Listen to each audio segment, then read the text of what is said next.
സൗഖ്യദായകൻ യേശു അടിപ്പിണരാൻ സൗഖ്യം നൽകി.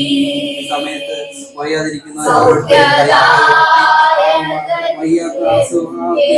കരങ്ങളെ ഒന്ന് വെച്ച് ആ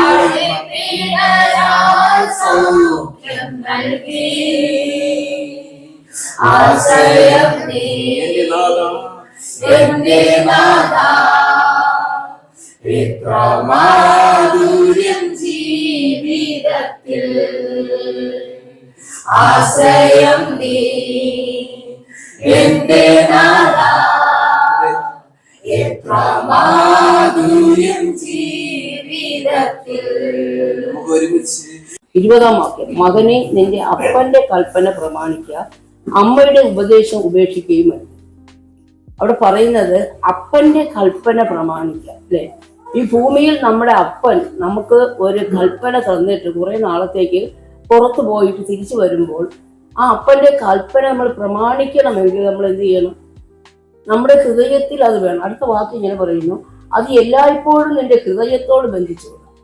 ഒരു കാര്യം നമ്മെ ഏൽപ്പിക്കുമ്പോൾ, ഈ ഭൂമിയിലെ ഒരു അപ്പനായിരുന്നാലും ഒരു കാര്യം നമ്മെ ഏൽപ്പിച്ചിട്ട് പോകുമ്പോൾ അത് എന്ത് വേണം? ചിലപ്പോൾ നമ്മൾ മറന്നു പോകും, അല്ലേ?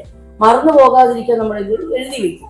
അപ്പൊ എഴുതി വെക്കുമ്പോൾ നമ്മൾ അത് ഓർത്തെങ്കിൽ മാത്രമേ നമുക്ക് ആ കൽപ്പന പ്രമാണിക്കാൻ പറ്റുള്ളൂ, അല്ലേ? ഓർക്കാതെ നമ്മൾ മറന്നു പോയാൽ, അയ്യോ അപ്പ തിരിച്ചു വരുമ്പോൾ ചോദിക്കും നമ്മൾ, അയ്യോ അപ്പ ഞാൻ മറന്നുപോയി എന്ന് പറഞ്ഞാൽ അപ്പന് സന്തോഷം ഉണ്ടാകും? അപ്പന് സന്തോഷം ഉണ്ടാവില്ല. അപ്പൊ അപ്പനെ നമ്മൾ സന്തോഷിപ്പിക്കണമെങ്കിൽ എന്ത് വേണം? അപ്പൻ നമ്മോട് പറഞ്ഞ കാര്യം, കൽപ്പന, അത് നമ്മൾ അനുസരിക്കണം. അനുസരിക്കുമ്പോൾ ഈ ഭൂമിയിലെ ഒരു അപ്പൻ നമ്മളോട് ഇത്രമാത്രം സ്നേഹം കാണും. അങ്ങനെയാണെങ്കിൽ നമ്മുടെ സ്വർഗത്തിലെ അപ്പൻ നമ്മുടെ ഒരു കൽപ്പന തന്നാൽ, ഈ കൽപ്പന നമ്മൾ പ്രമാണിച്ചില്ല എങ്കിൽ, ഈ കൽപ്പന നമ്മൾ പ്രമാണിക്കണമെങ്കിൽ അടുത്ത വാക്യം പറയുന്നു, അത് എല്ലായ്പ്പോഴും നിന്റെ ഹൃദയത്തോട് ബന്ധിച്ചു കൊള്ളുക. ഈ കൽപ്പന നമ്മുടെ ഹൃദയത്തോട് ബന്ധിച്ചോളണമെങ്കിൽ നമ്മൾ എന്ത് ചെയ്യണം? നമ്മൾ ഈ കൽപ്പന വായിക്കണം, അല്ലേ? ഇത് വായിച്ചെങ്കിൽ മാത്രമേ ഇത് നമ്മുടെ ഹൃദയത്തിൽ ഇരിക്കുള്ളൂ. ഇത് വായിക്കാത്ത ഒരു വ്യക്തിക്ക് നമ്മുടെ ഹൃദയത്തിൽ ഈ കൽപ്പന ഇരിക്കുകയില്ല, അല്ലേ? അപ്പൊ നമ്മളെപ്പോഴും നമ്മൾ ഈ ദൈവത്തിന്റെ മാറ്റമില്ലാത്ത വചനം നമ്മൾ തുടർച്ചയായി വായിച്ചെങ്കിൽ മാത്രമേ ഇത് നമ്മുടെ ഹൃദയത്തോട് ചേർന്നിരിക്കുകയുള്ളൂ. ഹൃദയത്തോട് ചേർന്നിരുന്നെങ്കിൽ മാത്രമേ നമുക്കത് പ്രമാണിക്കാൻ പറ്റുള്ളൂ, അല്ലേ?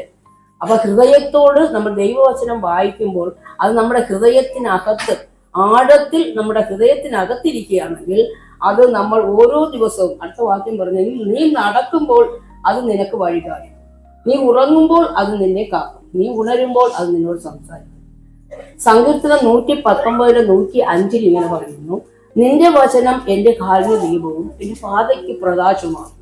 അപ്പൊ കാലിന് ദീപമായിട്ട് നമ്മൾ എത്ര ഇരുളിലൂടെ അല്ലെങ്കിൽ നമ്മൾ ഒരു ദുർഘടമായ വഴിയിലൂടെ നമ്മൾ നടന്നു പോകുമ്പോൾ നമുക്ക് ആ വഴി തെളിച്ച് കാണിക്കണമെങ്കിൽ എന്ത് വേണം? വെളിച്ചം വേണം, അല്ലേ? അപ്പൊ ഇവിടെ പറയുന്നത് എന്തിനാണ്? കൽപ്പന, അടുത്ത വാക്കി, കൽപ്പന ഒരു ദീപമാണ്.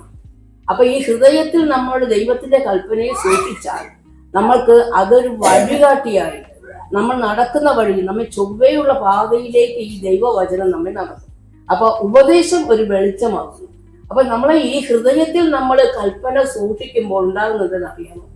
അത് ചില സാഹചര്യങ്ങളിൽ നമ്മൾക്ക് ഒരു കഷ്ട സമയത്ത് അല്ലെങ്കിൽ നമ്മുടെ ഒരു അപകട വേളയിൽ ഇത് നമ്മുടെ ഹൃദയത്തിൽ നിന്ന് നമ്മോട് വിളിച്ചു പറയും, അല്ലേ? അപ്പൊ നമ്മൾ ഈ ദിവസങ്ങളിൽ നമ്മൾ ചെയ്യേണ്ടതെന്ന് വെച്ചാൽ, ദൈവം പറയുന്നു, മകനെ, എന്റെ കൽപ്പന, എന്റെ അപ്പന്റെ കൽപ്പന പ്രമാണിക്കുക. അപ്പൊ അപ്പന്റെ കൽപ്പന പ്രമാണിച്ചാൽ മാത്രമേ, എന്താണ് ഈ കൽപ്പന പ്രമാണിക്കുമ്പോൾ നമുക്കുണ്ടാകുന്ന അനുഗ്രഹം?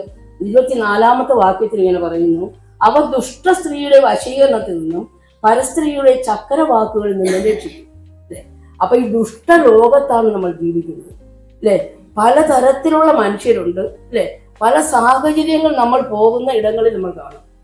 അപ്പൊ ഒരു ദുഷ്ട സ്ത്രീ അല്ലെങ്കിൽ ഒരു ദുഷ്ട സാഹചര്യം, ഇതിൽ നിന്ന് നമ്മെ രക്ഷിക്കണമെങ്കിൽ എന്ത് വേണം?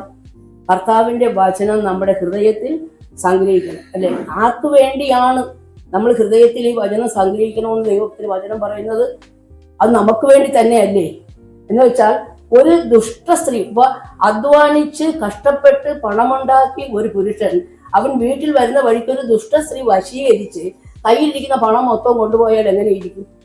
ആര് നന്നാവും? അവർ നന്നാവും, അവന്റെ കുടുംബം ക്ഷയിച്ചു പോകും അല്ലേ? അപ്പൊ നമുക്ക് ഈ വചനം എന്താണ് ആവശ്യം? നമുക്ക് എപ്പോഴും നമുക്ക് ഈ ഹൃദയത്തിൽ കർത്താവിന്റെ വചനം നമ്മൾ സൂക്ഷിക്കുമ്പോൾ അത് നമ്മുടെ നന്മയ്ക്കായിട്ട് മാത്രമുള്ളത്. വേറൊരിടത്ത് ദൈവം സദൃശവാക്യത്തിൽ തന്നെ ഇങ്ങനെ പറയുന്നു, നിന്റെ സ്വന്തം കിണറ്റിലെ തണ്ണീർ നീ തന്നെ കുടിക്കണം, നിന്റെ സ്വന്തം ജലാശയത്തിൽ വെള്ളം നീ തന്നെ കുടിക്കണം. നിന്റെ സ്വന്തം അധ്വാന ഫലം നിനക്കും നിന്റെ കുടുംബത്തിനും ആയിരിക്കണം, അതല്ലാതെ മറ്റൊരുത്തന് പോകരുത് അല്ലേ? അപ്പൊ ഈ വചനം നമ്മുടെ ഹൃദയത്തിൽ സംഗ്രഹിച്ചെങ്കിൽ മാത്രമേ തക്ക സമയത്ത് ഈ വചനം നമ്മെ വഴികാട്ടിയായിട്ട് നമ്മുടെ കൂടെ നടക്കും. അതല്ലെങ്കിൽ പലപ്പോഴും ഇതുപോലെ പറയുന്ന അവ പരസ്ത്രീയുടെ അല്ലെങ്കിൽ ദുഷ്ടസ്ത്രീയുടെ ദുഷ്ടലോകത്തിൽ നമ്മൾ ജീവിക്കുമ്പോൾ നമ്മുടെ കയ്യിലിരിക്കുന്ന പണം, നമ്മുടെ ആരോഗ്യം, നമ്മുടെ സമയം, മറ്റ് പലതും ഈ ദുഷ്ടലോകം നമ്മിൽ നിന്ന് വശീകരിച്ചു കൊടുക്കും. അപ്പോൾ നമുക്കും പ്രയോജനമില്ല, നമ്മൾക്കൊണ്ട് ദൈവത്തിനും പ്രയോജനമില്ലാതായി. അപ്പൊ നമ്മൾ എന്ത് വേണമെന്ന് വെച്ചാൽ നമ്മൾ കർത്താവിന്റെ വചനം ഇത് വായിക്കുക മാത്രമല്ല, ഇത് നമ്മുടെ ഹൃദയത്തിന്റെ പലകയിൽ എഴുതണം. പഴയ നിയമത്തിൽ പറയുന്നു, ഇത് വചനം നീ നിന്റെ മക്കളെ പഠിപ്പിക്കണം, നിന്റെ വരും തലമുറയെ പഠിപ്പിക്കണം അല്ലേ?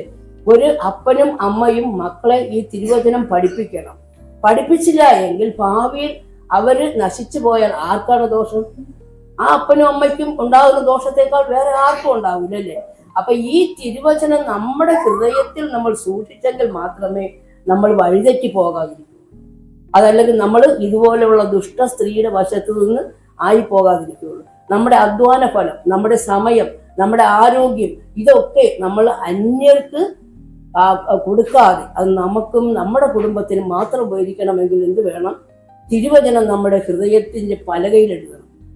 അപ്പൊ ഈ തിരുവചനം നമ്മുടെ ഹൃദയത്തിന്റെ പലകയിൽ എഴുതുമ്പോൾ ഇതിപ്പോ ഒരു ഉദാഹരണം മാത്രമാണ് ഇവിടെ പറയുന്നത് അല്ലെ? ഒരു പരസ്ത്രീയുടെ വശീകരണത്തിൽ നിന്ന്. പരസ്ത്രീ നമ്മെ ഒരിക്കലും വശീയല്ല. പരസ്ത്രീ എന്ന് മാത്രമല്ല, പുരുഷനായിരുന്നാൽ നമുക്ക് ആണുങ്ങൾക്ക് പെണ്ണുങ്ങൾക്ക് ഉപകാരമാണ്. നമ്മുടെ സമയം, നമ്മുടെ ആരോഗ്യം, നമ്മുടെ സമ്പത്ത്, ഇതൊന്നും വശീകരിച്ച് ആരും കൊണ്ടുപോകാതിരിക്കണമെങ്കിൽ നമുക്ക് ദൈവത്തിന്റെ മാറ്റമില്ലാത്ത ഈ വചനം നമ്മുടെ ഹൃദയത്തിന്റെ പലകയിൽ എഴുതണം. അതെപ്പോഴും നമ്മൾ ഓർക്കണം. നമ്മൾ നടക്കുമ്പോൾ അത് നമ്മുടെ കാലിന് ദീപമായിരിക്കണം അല്ലേ? അത് വീഴാതെ നമ്മളെ കാക്കുന്ന ഒരു വചനമാണ്. എത്ര മാത്രമേ പറയുന്നുള്ളൂ. ദൈവവചനം നമ്മളെല്ലാവരെയും ഒന്നുകൂടി ദൈവത്തിന്റെ വചനം വായിച്ച്, എത്ര സമയമില്ലെങ്കിലും സമയം കണ്ടെത്തി, സത്യം പറഞ്ഞാൽ ഈ വചനത്തിലൂടെ നമ്മളൊന്ന് കടന്നു പോകുമ്പോൾ അതിൻ്റെ ചില രഹസ്യങ്ങൾ നമുക്ക് വെളിപ്പെട്ട് കിട്ടുമ്പോൾ അത് നമുക്ക് വായിക്കാതിരിക്കാൻ കഴിയാത്തൊരു അനുഭവം ഉണ്ട്. അത് നമ്മൾ അനുഭവിച്ചറിയണം. ദൈവവചനം അത് നമ്മുടെ ആഹാരത്തെക്കാളും ഏറ്റവും അത് മധുരമാണ് എന്ന് നമ്മൾ അനുഭവിച്ചറിഞ്ഞാൽ നമുക്ക് വായിക്കാതിരിക്കാൻ പറ്റില്ല. അപ്പൊ ആ ഒരു അനുഭവത്തിലേക്ക് ഈ ദിവസങ്ങൾ നമ്മൾ ദൈവം എല്ലാവരെയും അനുഭവിക്കും.